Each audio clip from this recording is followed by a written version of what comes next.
Certainly our experience was that a focus on waste reduction and engaging frontline teams led to significant savings that aligned with improvements in patient processes.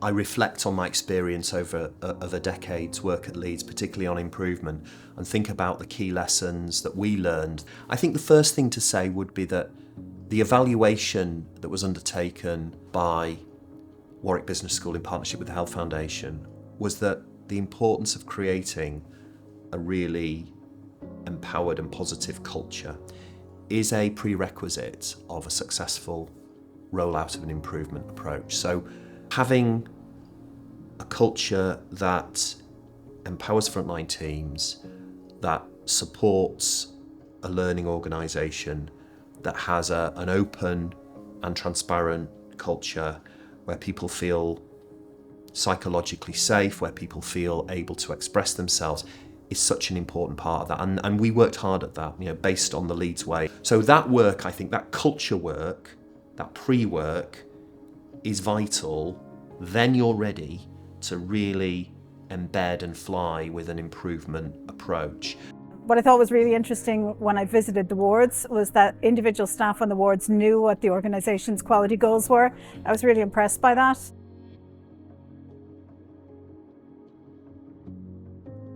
The advice I'd give to trusts who are looking to strengthen their own cultural readiness would be to really think about the existing culture, to use tools to measure that culture, to kind of get a really clear assessment of that, so that there's an opportunity for the trust leadership to be able to tell the truth to the organisation about where the organisation is at and what together they feel that they need to focus on.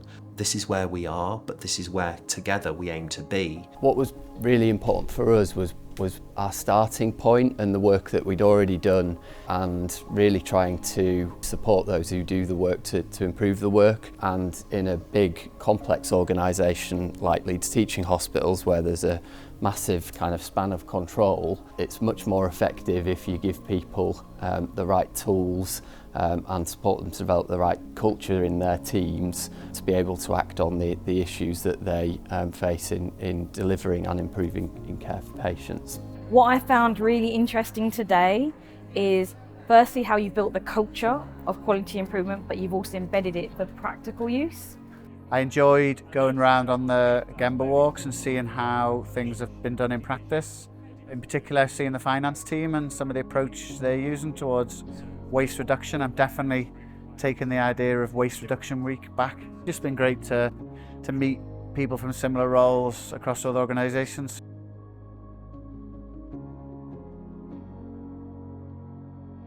The antecedent for embedding a culture of continuous improvement lie in the humans and in the culture behind it.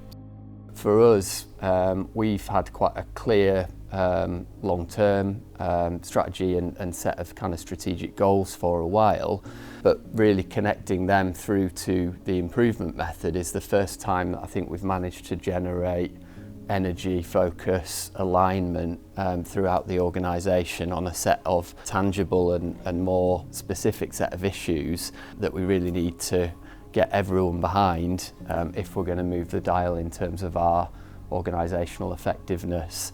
Strategy, it's not so much about what you want to achieve, but how are you going to get there. The impressive thing that I've seen here in Leeds is around that strategic sort of link between their improvement priorities and that strategic leadership team.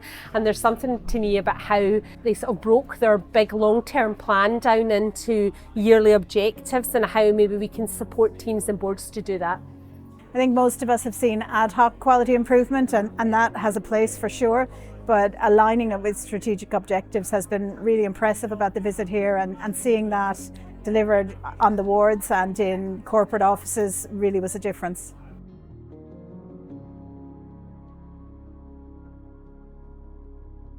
To do this stuff, you've got to go on a journey and it's going to take you a bit of time. So as an executive team, you've got to be pretty committed to that. And there's some elements about how that was set up that I think were really important in why we have a system that is embedded across the organisation. My role as an executive and our role collectively as the exec team has really been to kind of champion and drive the adoption of the method. Because the power is really in the people who do the improvement, right? The people who do the work do the improvement, and we have to enable that. And if we can create that space where people are empowered to do improvement, almost like act on that one idea every day, and that's something that the board can do for us. This can't just be left to chance. The board need to own and engage in the process and really support and champion the improvement approach for the organisation, so that frontline staff see that what the board and the trust values is the work to improve and develop care and to improve processes to reduce waste, but to do so in a way that is all about only those people doing the work can improve the work, the role of leaders having big eyes, big ears and a small mouth, a respect for people, and a constant curiosity, the idea of leaders go, see, show respect.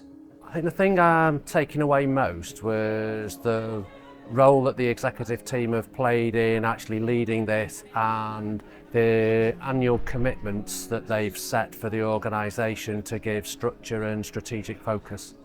So what does that mean for me? Well, first of all, it means I need to think about what's my leader standard work, and as a team, have we got the right battle rhythm throughout the week and month in terms of our organisational visibility and the visibility of the improvement work that's going on, understanding why they're doing the work, how are they approaching it, what barriers are they facing, but also to try and take a coaching approach to working with our leadership teams and helping them move forward with that improvement work.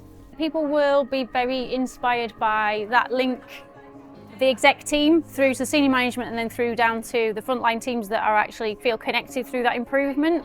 To hear the way Leeds describe how they've done that, I think is very inspiring for acute trusts to have a think about.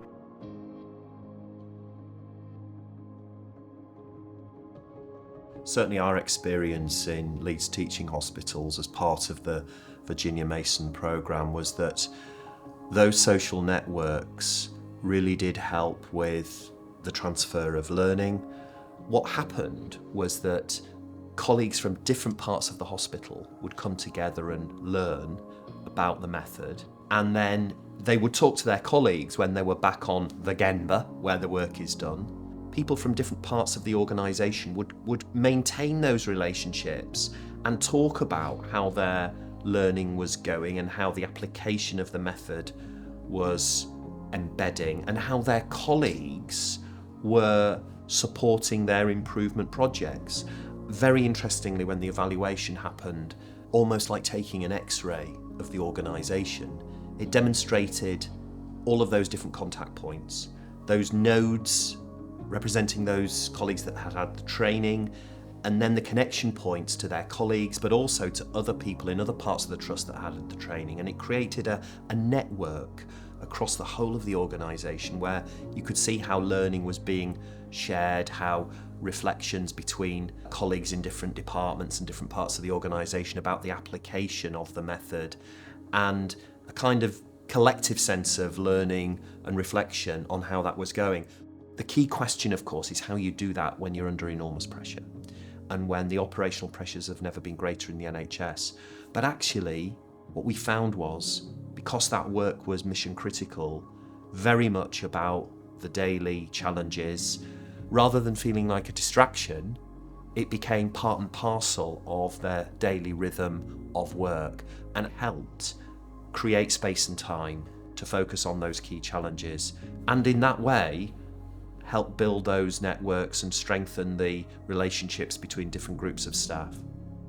I was really interested in the approach taken by the team on capability building around quality improvement. So I really enjoyed that they'd obviously used PDSA cycles in and of themselves to develop their own their offer, if you like. But I think what I really took out of it is the difficulty of measuring the Kirkpatrick 3 to 4, which is something that I know other systems struggle with as well. So you can, obviously it's quite easy to get the I enjoyed it, I've learned a lot, and then do a project, but it's how are they actually then using that potentially in the future. That was really good to take away, and I think it's something I will definitely feed back to the teams that I know have that challenge as well back home.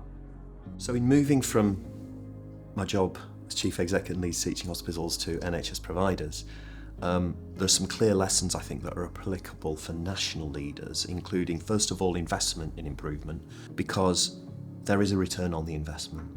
And I think at a time of financial challenge, that's certainly something which the NHS more widely would benefit from. Secondly, I think that the importance of building positive cultures, engaging frontline teams, and an emphasis on leadership and developing leaders.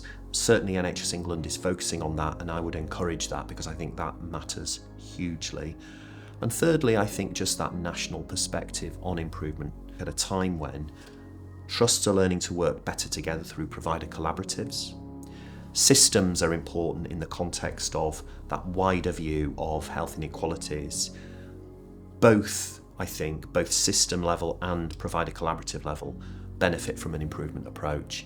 And to steer progress through that clear improvement methodology, to see the engagement of frontline teams and to have a clear and evidence-based approach to improvement, I think would serve us well at a national level in terms of taking the NHS forward.